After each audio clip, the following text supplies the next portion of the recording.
Welcome to the first module of this course.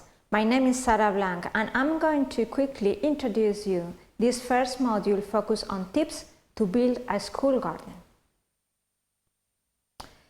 The module has 5 videos to help you on gardening tasks.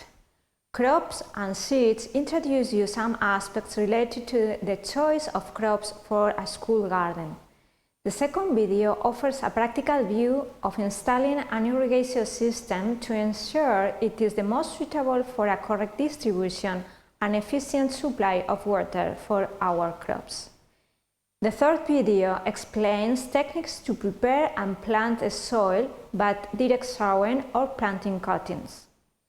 In the following video, we move to the instructions to plant different types of crops recommended to school gardens, such as potatoes, lettuce, cauliflower, chards of carrots.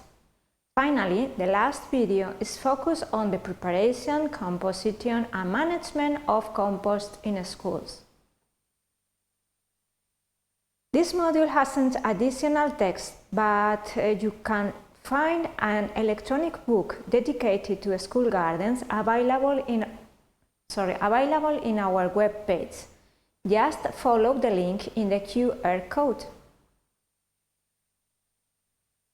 By the end, the learning objectives we expect you to achieve within this module are: identify basic issues to prepare a school garden, get practice in building and managing a small garden, learn how to organize your gardens and decide about crops, get basic ideas of installing an irrigation system, and finally learn how to make a compost box using food waste. Thank you very much for your attention, and I hope that the module is of interest to you.